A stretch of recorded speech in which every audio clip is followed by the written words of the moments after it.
Permisi Pak, saya perawat Mercy. Mohon maaf, saya berbicara dengan Bapak siapa? Pak Udin.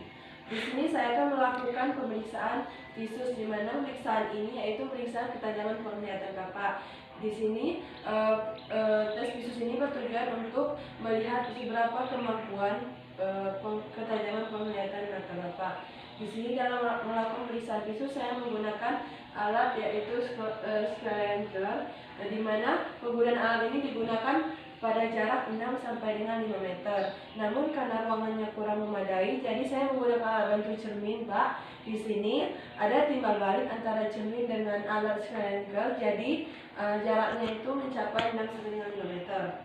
Baiklah Pak, dalam melakukan pemeriksaan ini kita melakukan pemeriksaan dengan mata yang sebelah kanan terlebih dahulu. Jadi Bapak tolong tutup mata yang sebelah kiri, kemudian sebutkan huruf atau nilai yang saya tunjukkan dengan alat ini ya Pak. A, E, C, A, B, C, D. Ya, baiklah Pak. Mulai dibuka kembali. Pada tes penglihatan ketajaman Bapak tadi, pada bagian yang keempat ada 4 huruf pada nilai 2,5 volt. Bapak terjadi kesalahan dalam menyebutkan huruf. Nah, di sini berarti ketajaman penglihatan Bapak itu belum atau kurang dari batas normal. Jadi selanjutnya setelah huruf yang Bapak sebutkan tadi, ada 1 huruf lagi dengan batas normal, yaitu dengan nilai kalau dalam meter 5,5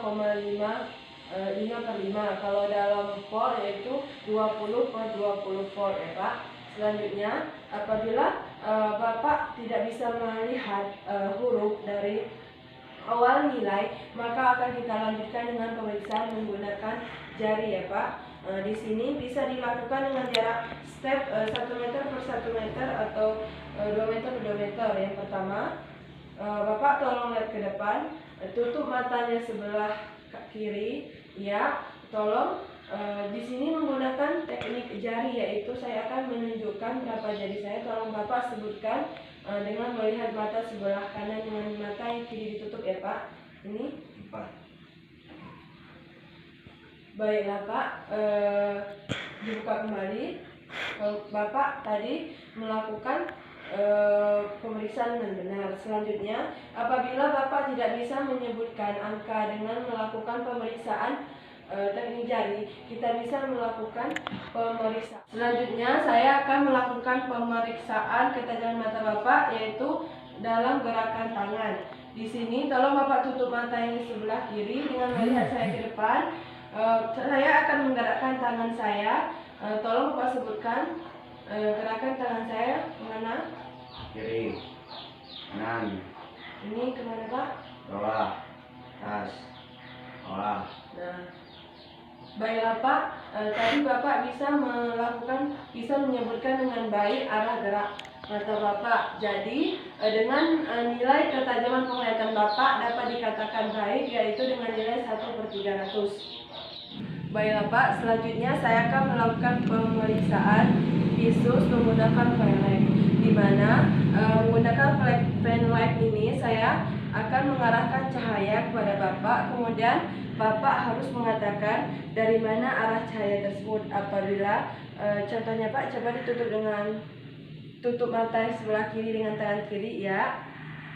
Kemudian apabila kita mengarahkan cahaya jangan terlalu dekat, kita kasih space-nya ya di sini. Saya akan mengarahkan cahaya, nanti Bapak tolong katakan kemana arah cahaya yang saya kasih ya Pak.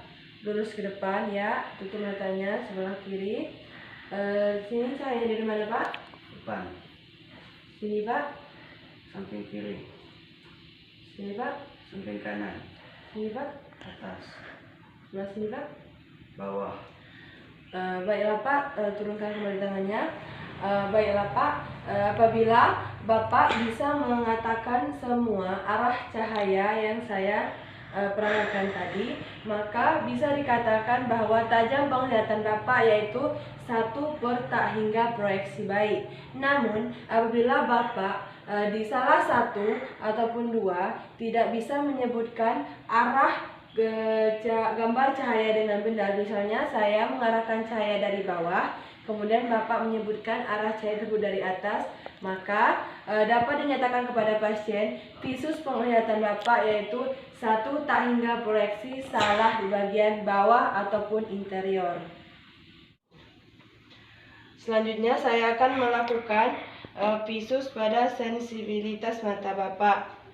Yang pertama saya akan melakukan cuci tangan terlebih dahulu menggunakan dengan 6 langkah, kemudian menggunakan disinfektan ataupun air yang mengalir. Selanjutnya saya akan menggunakan kasa steril, di mana nanti pasien diminta untuk coba lihat telunjuk ya, mandang ke atas sehingga pasien itu memiliki titik fokusnya itu ke atas. Kemudian kita ambil ujung kasanya, kita lihat ke atas ya.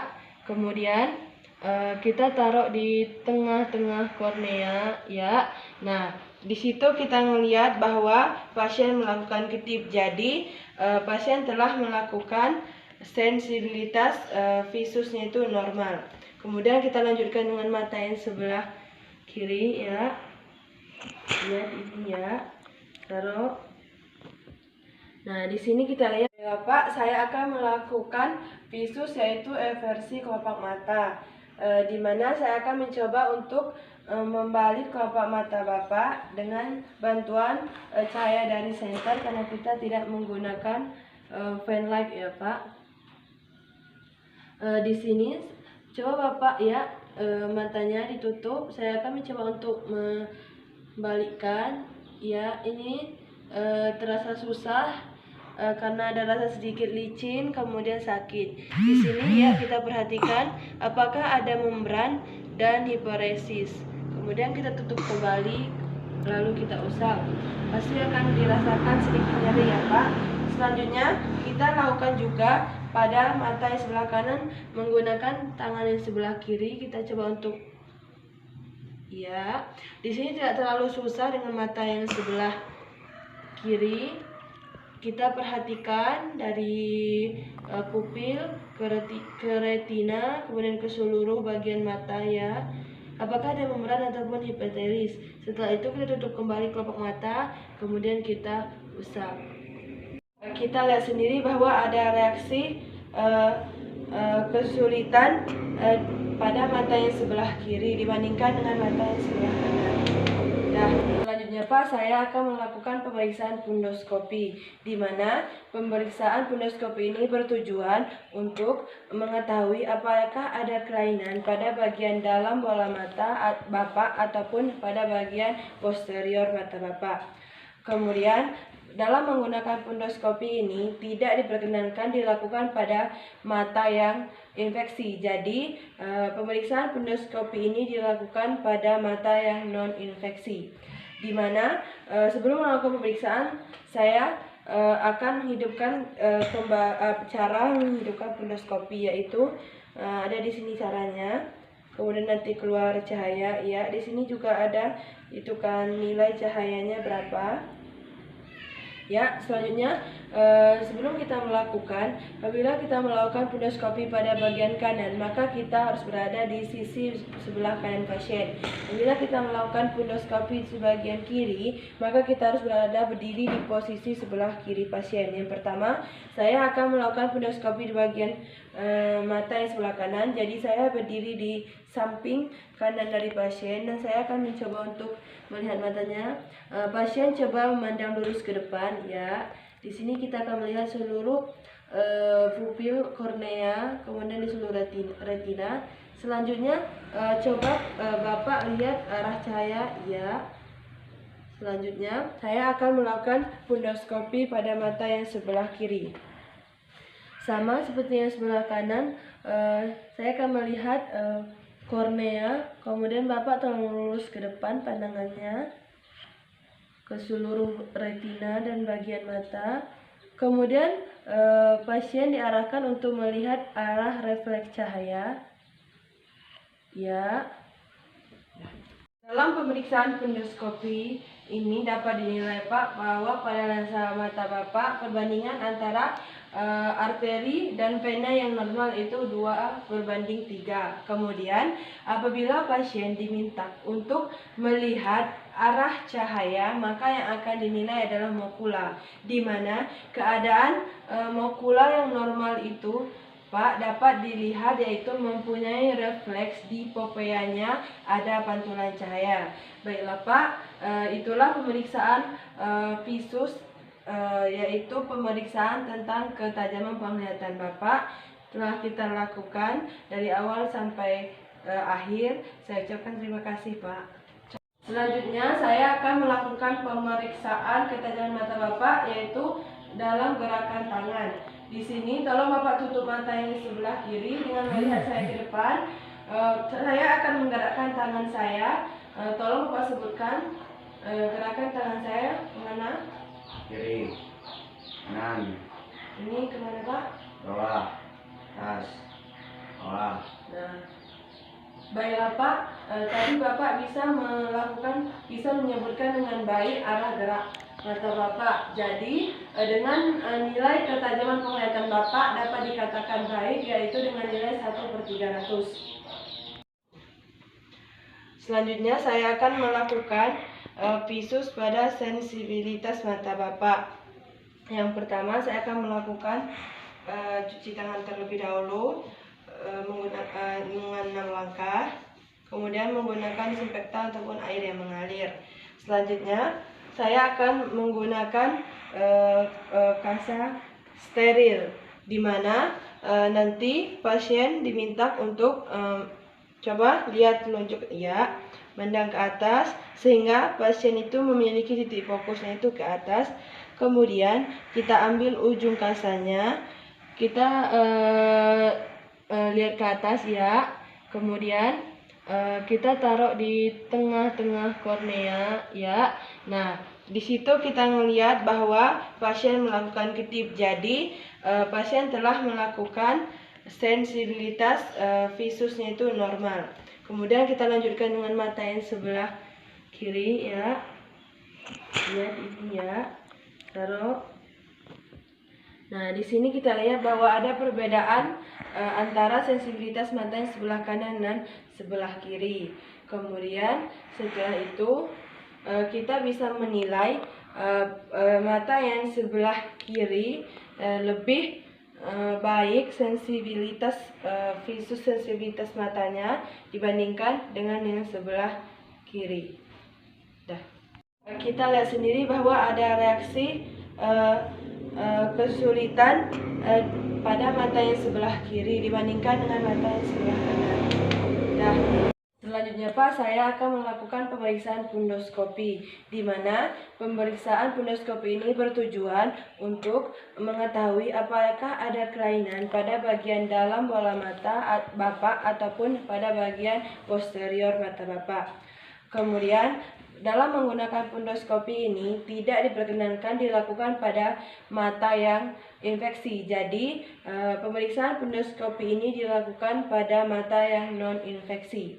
Di mana sebelum melakukan pemeriksaan saya akan menghidupkan cara menghidupkan fundoskopi, yaitu ada di sini caranya.